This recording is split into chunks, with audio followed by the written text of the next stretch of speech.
Hello and welcome back. My name is Dr. Christopher Gennari, and this is Great Big History Podcast. Today, we start part 3, test 3 material.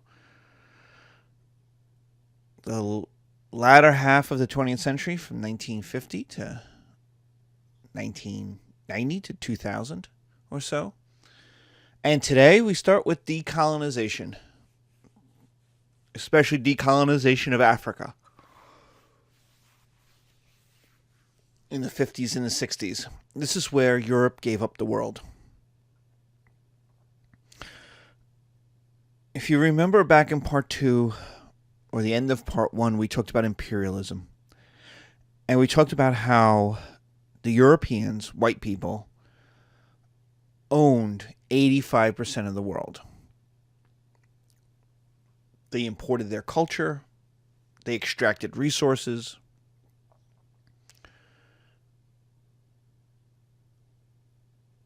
Well, decolonization is how we get the world that we have today, where we have lots of countries all running themselves and trying to make the best of the situation. So Europe gives up the world. Why? Why would they give up the world? Well, it's too expensive. It's just too expensive after World War II. World War II was so expensive, so devastating, that what European countries, England, France, Germany, Italy,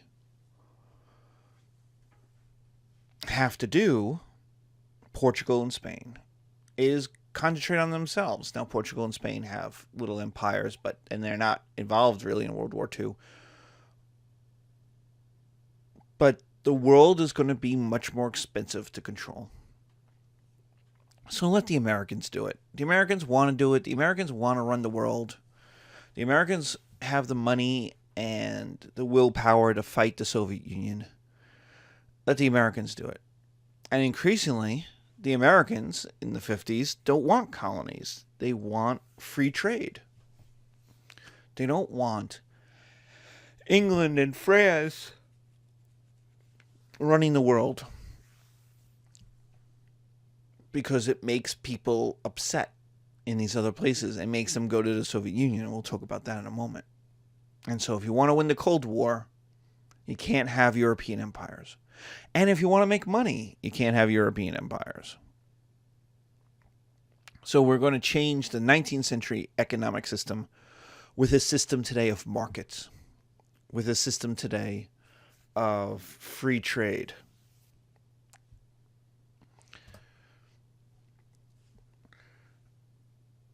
Now, that doesn't mean, so as Europeans in the 50s and the 60s begin to retreat, that doesn't mean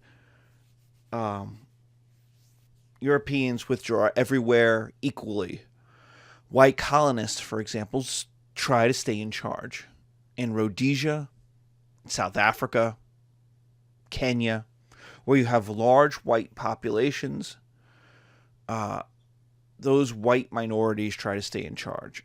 In Rhodesia, you end up with a civil war that's going to last until the 1980s, until 1980, and you get the country of Zimbabwe. And the result of that is that many whites will flee to South Africa and take their wealth with them. Zimbabwe will have a powerful white minority that will continue to own some of the best land in Zimbabwe up to the present day, but they were increasingly, especially in the late 90s, early 2000s, increasingly plundered by their corrupt government. In South Africa, you'll have apartheid until 1992. Apartheid is separation.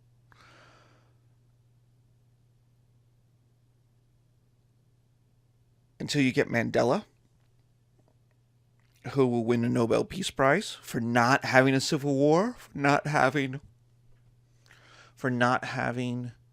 a bloody takeover, and you'll get the Truth and Reconciliation movement, and that for the most part, South Africa is the one place where whites stay and they keep their wealth.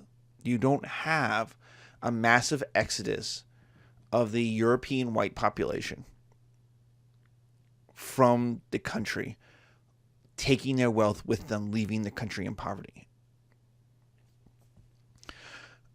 In Kenya, you have what's called the Mau Mau uprising until 1960. Again, most whites take their wealth with them and they leave. In Algeria, who had a guerrilla terrorist war from 1954 to 1962, which was a very violent war. In fact, it gives us basically the template for modern terrorism, for modern guerrilla war, modern terrorism. Americans like to talk about Vietnam, but Vietnam was a much more conventional warfare than Algeria. Algeria really is the template of the guerrilla terrorist war.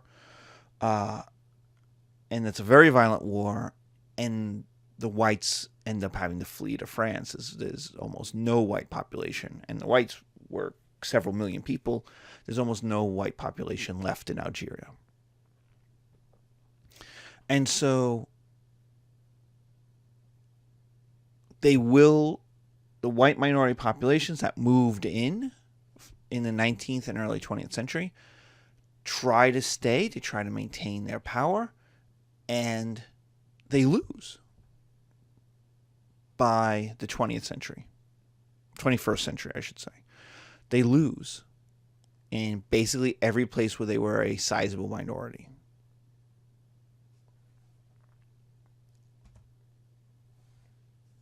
So what do you end up with? How do these countries get independence? Or what do you get with their independence? And what you get is an independent country based upon European borderlines. Which means you don't get natural countries. Ethnicities are divided. Ethnicities are smushed together.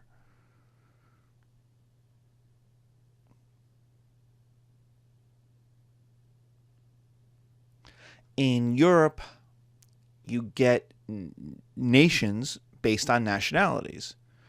The Spanish people live in Spain. Portuguese people live in Portugal. And it took hundreds of years and lots of wars. We've spent a lot of time talking about this. To create these countries in which a nationality created a country, expanded that country, and then created a nationality and expanded that nationality.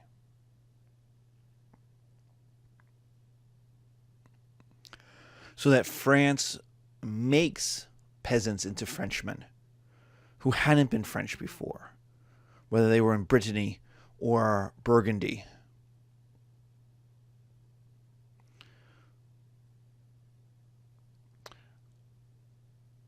Africa doesn't get that. When the Europeans leave, they draw up lines and they say, here's your country. There's nothing natural about that in sub-Saharan Africa, south of the Sahara. They're all based upon where Europeans happen to control and then who they had allies with, so that you have ethnicities that are divided on different sides of a border and ethnicities that are smushed together. Nigeria is a perfect example of this. So let's go. Nigeria in West Africa, Central and West Africa, has a Christian South and it's divided on religion. It's got a Christian South and a Muslim North, but those two parts are actually historically different. The Nigerian North is connected to Niger. It's connected to the empires of the 14, 15, 1600s. It's connected to the trade routes that go north across the Sahara. While southern Nigeria is connected to the ocean, is connected to the sea, is connected to oceanic trade, has looked south, was also more a part of the slave trade, was more affected by the slave trade.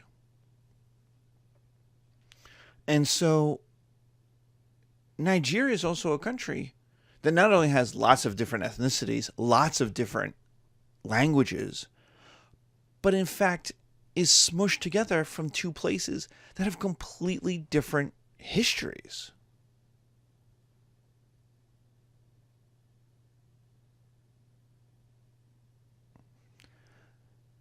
That do different things, that operated in different ways.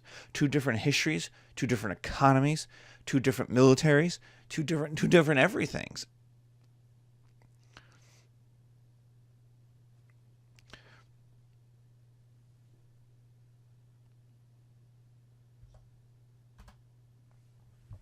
And so what you end up with is civil wars.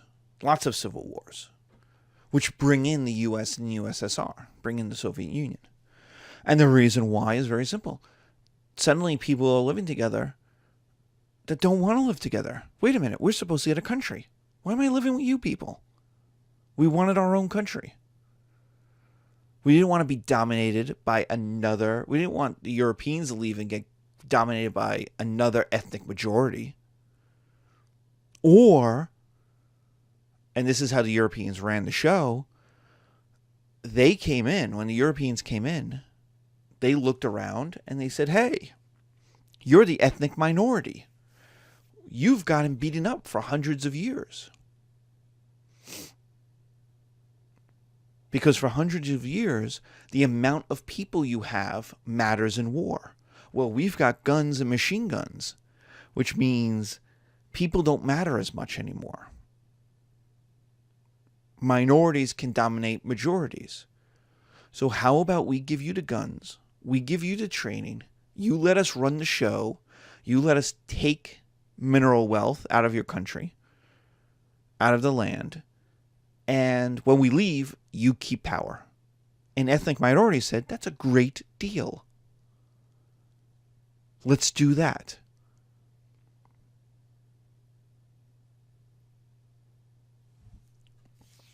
And so that's Africa, that's the Middle East, that's lots of places.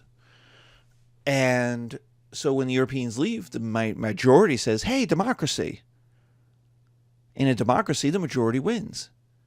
But you see, the minority has the guns. And in a democracy, the minority loses. And then they had to give up their guns. And they weren't so happy about that. And so what you get is civil wars. And this brings in the United States and USSR because one side can go to one side and one side could go to the other. So one side goes to the US and says, hey, we're the majority. We want democracy. And the US says, that's great. We want you to have democracy. You're the majority. Here's some guns. And the minority goes to the USSR and says, hey, the US is funding the other guy. Can you help us? And the USSR says, of course we can. And so in all of these civil wars, they spread. They get more violent. They become more entrenched as outside countries get involved. So what's the effect of this? A lot of wealth is pulled out. We already talked about this when white colonists leave. The wealth is pulled out. There's low education. There is no bureaucracy or experience. The exception with this is India and Pakistan, and we'll talk about that. But the whites, the Europeans, the white countries did not prepare Africa for independence, which was criminal because that was the argument, which tells you that the 19th century argument of the white man's burden, we're going to bring civilization to Africa, is BS. It's a lie because they didn't do it. The argument was you are uncivilized countries stuck in the Middle Ages. We are, or even further back, we are going to pull you, whether you want to or not, into the modern age. And we're going to give you education. We're going to give you Christianity, which Europeans thought was modern. So we're going to give you Christianity. We're going to give you education. We're going to create the new institutions. And in exchange, we are going to tie you dependently to our economies. You're going to give us your natural resources. We're going to make cool stuff. And we're going to make everybody richer. And none of that happened. And we see this with the bureaucracies, that when the Europeans left, there are almost no colleges. There are almost no trained bureaucrats. There was almost no infrastructure in which to run the country. Congo, which becomes Zaire, which goes back to being Congo, is the classic example of this. That when the Belgians left Congo, the country fell apart because there was literally no one who could run a country. They didn't have accountants to collect taxes. They didn't have any of the bureaucrats you need to actually run a country. Running a country is hard. You just don't hire people and say, okay, run a country. They need to be trained. They need to be educated. They need to know how systems work, laws work, how to create laws, how to enforce laws.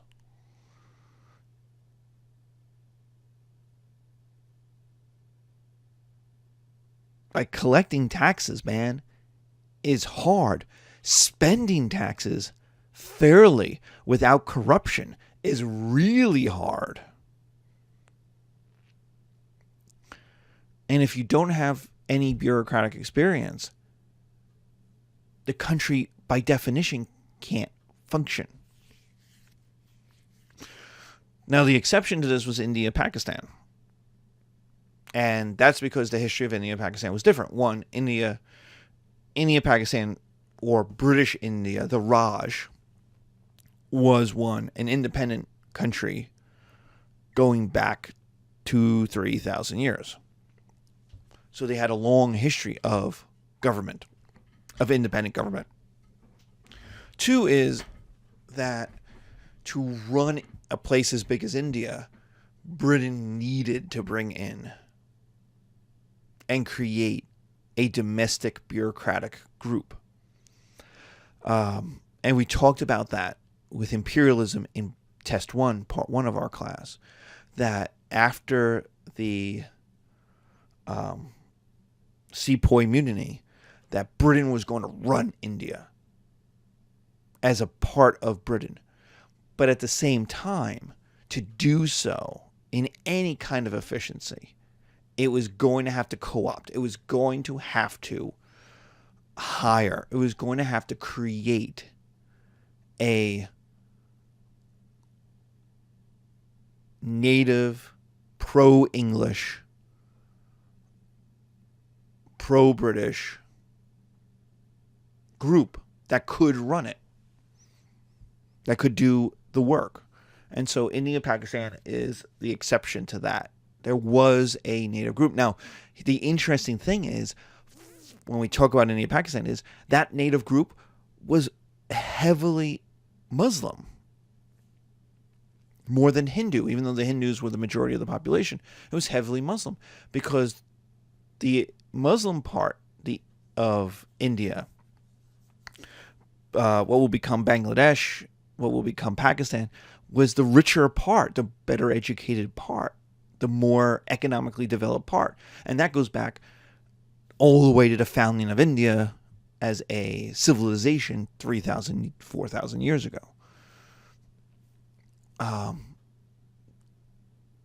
That the rivers, the places on the rivers, the Ganges, the Indus, were the richest parts. The wealth always equals education. And so those were parts, for historic reasons, that became Islamic. And because of that,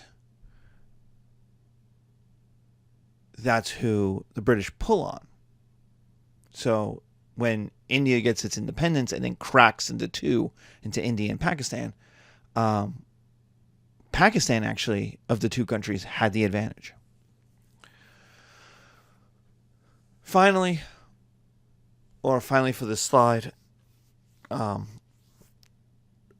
these countries are completely dependent on U.S., Europe, and the USSR. They are export-oriented economies. They are completely dependent. So the independence just made more violence and just made more poverty. Economically, it didn't give these countries independence. It didn't change much.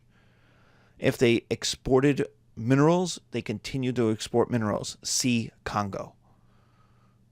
Countries that exported oil. They didn't change. They didn't industrialize. They became more dependent, if anything. Because now you don't even have the veneer of Europeans being like, well, let's develop the economy to help us. Now the Europeans are like, well, if you can't get us the oil, we'll go somewhere else. If you can't get us the minerals, we'll go somewhere else. So you have to develop it yourself, which means you can't develop anything else. You have to put your money, the small amounts of money you have, into that one industry.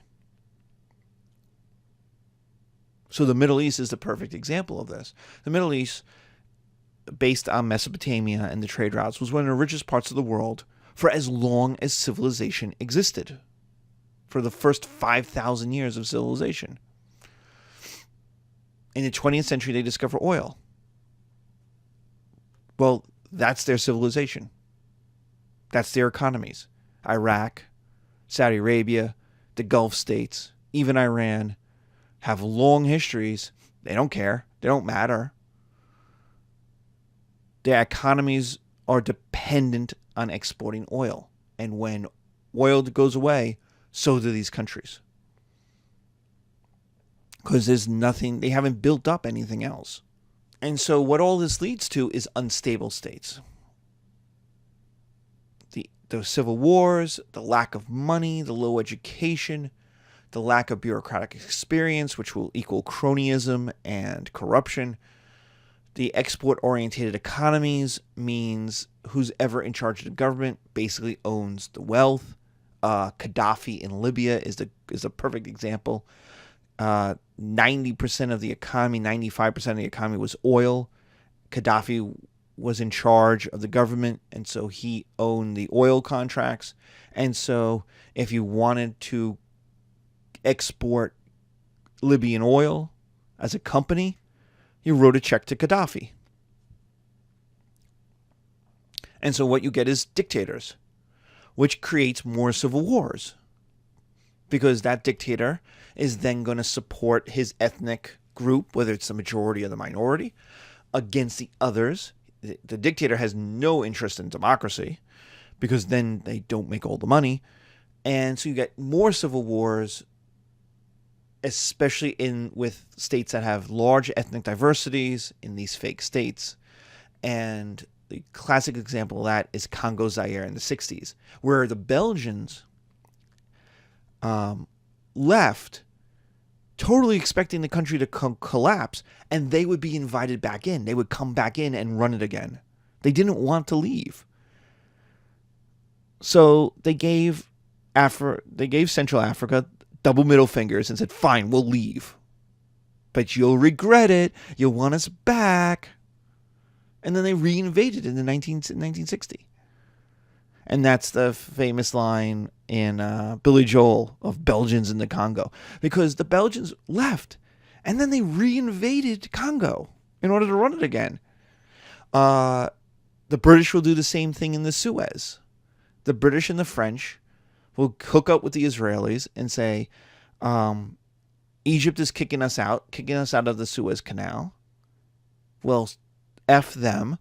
We're gonna go back in and we're gonna run the show. We're not done yet. And in both cases, the United States got involved and said, "Get out. Get out. We don't want you in Africa anymore." And Belgium and Britain and France were too poor. to defy the United States. They needed the United States more than they needed the empire. And so they left. But this is the world that we have today. This is the world that I inherited, that you have inherited, that our grandparents and great-grandparents gave us. They had the chance to completely scramble the map. It would have been messy, but they had the chance to create lots of countries based on ethnic nationalities, just like Europe was, and they didn't.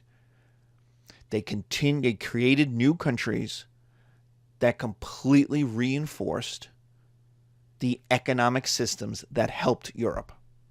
So that we still live in a world affected by imperialism, affected by colonization. We still are affected by that world.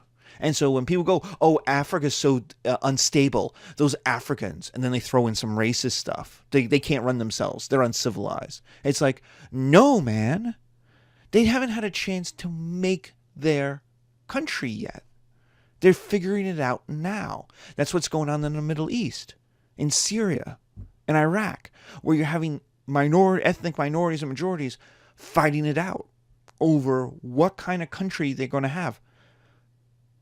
They're fake countries. Now, the Middle East has a longer experience having these places. Syria, the borders of Syria, look a little more like medieval Syria, look a little more like ancient Syria than, say, Chad, Central African Republic do. But not all that much.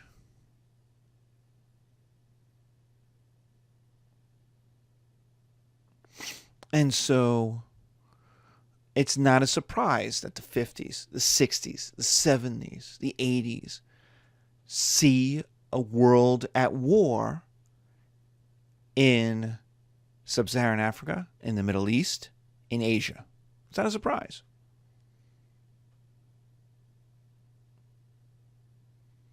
Because these countries are trying to figure out, one, how to live with each other, two, how to create an economy, three, how to create a bureaucracy, four, how to create democracy, which they've never had. Because even in places that they were growing a democracy, the Europeans came in and hijacked that. And so it's not a surprise that the world my parents grew up in, the world I grew up in, was a violent, unstable world.